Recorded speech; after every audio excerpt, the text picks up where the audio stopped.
Hi,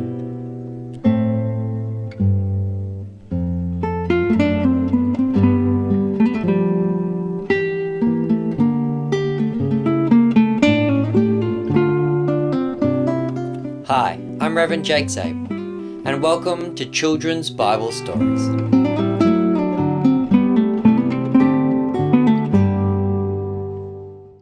Alright children, our Bible story for today is going to be the story of the arrest of Peter. Now this one might be a bit of a longer episode, mostly just because there is a lot of things in this story that gets covered. So there's a lot of stuff that we're going to talk about in this episode. So it might be a little bit longer.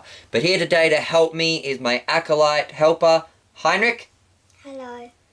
And so our story starts with the apostles still preaching and teaching in Jerusalem. So back earlier in the book of Acts, St. Paul, before he was St. Paul, when he was Saul, was going around persecuting the church, and it said that all the Christians except the apostles scattered. So the apostles stayed in Jerusalem where they kept preaching and teaching, and all the other Christians ran away. And now, where we get to our story today is we get the arrival of King Herod. Now Heinrich, do you remember what Herod this is? Because throughout the Bible there's numerous kings called Herod. There's the Herod that tried to kill baby Jesus. There's Herod Archelaus, who took over his throne in Jerusalem. There's also Herod Antipas, who was the Herod who actually was there at the death of Jesus when Jesus was an adult during the crucifixion. There's also Herod Philip. There's a bunch of Herods. Do you remember what the name of this Herod was? This was Herod Agrippa the First. That's right. So the reason why this is Agrippa the First is because there are two Agrippas. Both of them are mentioned in the book of Acts. Herod Agrippa II, which is the son of Agrippa the First, he will meet with St. Paul in the end of the book of Acts. So this is Herod Agrippa the First. Now, Herod Agrippa the First is actually the grandson of Herod the Great, which is the Herod that tried to kill baby Jesus. He's the Herod that the wise men came and talked to. So Herod's family weren't the nicest of people. And Herod had two sons named Archibulus and Alexander. And they were his oldest children, and so they were the next in line for the throne. And they once plotted to try and kill Herod the Great and take the throne. But Herod the Great found out about this, and he had them killed instead. Now Herod Agrippa the First, he was the son of Herod Archibulus, the one who tried to kill Herod the Great. And so Herod Agrippa the First, he had actually spent most of his life not in Jerusalem at all. He went off and lived in Rome, where he was friends with the Roman emperor. He became friends with Claudius, who was then a prince, but would later one day become Emperor Claudius. He's the emperor who kicked all the Christians out of Rome. And so Herod Agrippa, he managed to pull a lot of strings and work through the Roman government to make sure that he got all the territory. So it took him a while, but he took the territory of Herod Philip, then he took the territory of Herod Antipas, and then the territory that used to belong to Herod Archelaus. You might remember in the Gospels that there wasn't a Herod in Jerusalem when Jesus was crucified. Who was in charge of Jerusalem when Jesus was crucified? Pontius Pilate. That's right. So Archelaus had been naughty, and the Roman government had taken away his throne and handed it over to a governor who would oversee the land instead. And during the crucifixion of Jesus, that governor was Pontius Pilate. Now, there were several different governors over the years, and Herod Agrippa made sure that they stopped being governors over that land, and then instead that land was given to him. And so Herod Agrippa managed to rule over all the land that his grandfather, Herod the Great, had originally ruled over. And also, Herod Agrippa was the first one after his father to start calling himself King of the Jews again. So Herod the Great had called himself King of the Jews, but none of his sons, whether it was Antipas, Archelaus, or Philip, had ever used the term King of the Jews. Herod Agrippa I was the first one to start calling himself King of the Jews again. And so he was a very prideful man. He thought a lot about himself. And he was getting fed up with all these Christians causing trouble in his new kingdom.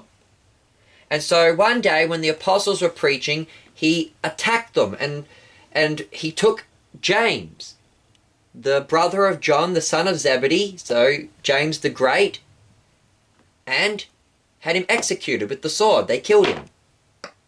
And so that, children, is the story of the death of St. James. And then the Bible says when Herod saw that this made the Jews happy, what did he do next, Heinrich? Planned to kill Peter too. Yeah, so he got Peter and he arrested him. And all the other apostles, they've now run away because they don't want to be arrested or killed. And Herod got Peter and he was going to have him executed too. But he couldn't. Do you remember why he couldn't kill Peter right away? Because it was the Passover. Yeah, it was the Feast of Unleavened Bread again. So the Feast of Unleavened Bread normally goes for like 8 days. First there's the high feast, which is Passover, and then there's a week following the Passover. And so there's 8 days, which is part of this holiday. And so Herod couldn't kill Peter during those 8 days. And so instead, took Peter and arrested him and put him in jail. And he was so worried that Peter might escape or that someone might come and try to liberate Peter that he put 4 squads of soldiers to watch the prison. In addition to that, they had Peter chained to the floor and had 2 soldiers standing right next to him. But that night, what happened, Heinrich? An angel came. Yeah, an angel came.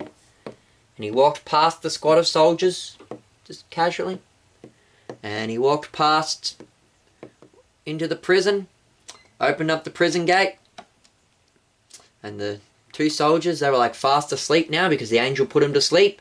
And he came to Peter and he told Peter, "Arise, let's go, Peter." And the chains fell off Peter's arms and Peter started following the angel. And so Peter and the angel walked out of the prison, out the gate, past the squads of soldiers, and then the angel just disappeared. And the Bible tells us that the whole time Peter was being walked out, he thought it was a dream or a vision from God, that God was giving him a vision of what would happen. But this was actually happening. And so Peter was in such a daze, and when he finally got outside the prison and the angel left, he realized, it's not a dream, I'm actually outside the prison. And so he decided at that point that he was going to run to the house of a woman named Mary, who was the mother of John named Mark. Now, Heinrich, do you remember who that is then? Who's John Mark? Mark. Yeah, he's Mark who wrote what? The Gospel. Yeah, John Mark is the Mark who wrote the Gospel of Mark. And he becomes a good friend of St. Peter. Peter will write in his epistle that he considers Mark to be like a son to him. So Mark and Peter were good friends. Peter was almost like a father to Mark. And so Peter came running to their house, and he came to, they had a gate there, and he came to the gate and he called to him and said, "It's me, Peter, let me in." And then a servant girl named Rhonda, she ran down to the gate to see who it was, and he said, "Who's there?" And Peter says, "It's me, Peter, let me in." And she was overwhelmed. She said, "It's Peter, he's out of prison." And she didn't let him in straight away. She ran to go tell Mark and the others. He says, Peter's here, he's at the gate." And they said, "Surely not. Peter's locked up in prison. He's chained with 2 guards either side, and there's 4 squads of soldiers guarding the prison. That can't be Peter. It must be his Angel. That's right, Heinrich. They said it must be Peter's angel. And now this is an interesting Bible verse as well. Like I said, This is a bit of a longer story, children, because there's so much we've got to talk about in this video. They didn't say it was Peter's Spirit. Yeah, they didn't say it was Peter's spirit. Some commentators say, oh, she thinks she's talking to the ghost of Peter. But they didn't say it was Peter's ghost. They didn't say it was Peter's spirit. They said it was Peter's Angel. Yeah, and so this is why this Bible verse is one of the few proof texts for the doctrine of guardian angels. Whose angel is it, Heinrich? It is? Peter's. It's Peter's angel. And so they're saying, no, it can't be Peter. It must be Peter's guardian angel coming to tell us something about Peter. But she said, no, it's really Peter. And so she ran down and let him in, and Peter came in like, wow, it really is Peter. Hooray! And they all celebrated. So the next day, you know what happened, Heinrich? Herod Agrippa. He was all excited because you know what today was? The feast is over, which means today's the day I get to kill St. Peter. Ha ha ha ha ha ha ha. And he came to get Peter to put him to death. And, excuse me, soldiers. Where's Peter? And they didn't know where he was. Peter was gone. Nobody knew where he was. They didn't see him leave. He just wasn't there. And Herod was so angry that he took the soldiers who were guarding Peter and he had them put to death instead. And that, children, is our story about the arrest of St. Peter. But before we go, we might as well, because it's be a really quick story, we might as well wrap up our story with what happened to that naughty King Herod Agrippa. Because after this, Herod was very angry, and he became angry with the people of Tyre and Sidon. And he basically had a big battle with them. But the people of Tyre and Sidon, they became friends with a man named Blastius, who was the, personal aide, royal advisor to King Herod, and convinced him to, make peace with the people of Tyre and Sidon and to not kill them instead.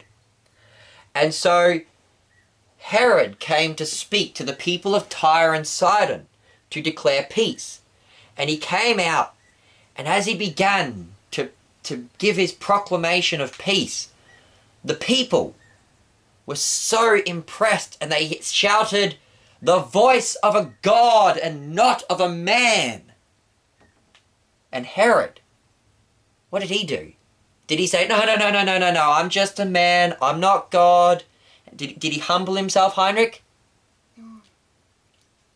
He started thinking he was a dog. Yeah, he thought he was a god. And so you know what happened? God said, ooh, you naughty Herod. And he sent an angel down who struck him that moment. And you know what happened to him? What happened, Heinrich?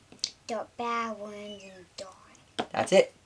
The angel came down and struck him with a bad case of worms, and he died.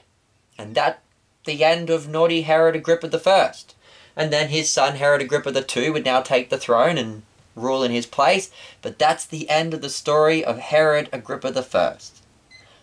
So, I know that's been a bit of a longer Bible story this time, children. We've covered quite a lot. Hope you've enjoyed it. I've been your host, Reverend Jake Zabel. Thanks again to my acolyte, Helper Heinrich. Goodbye and God bless.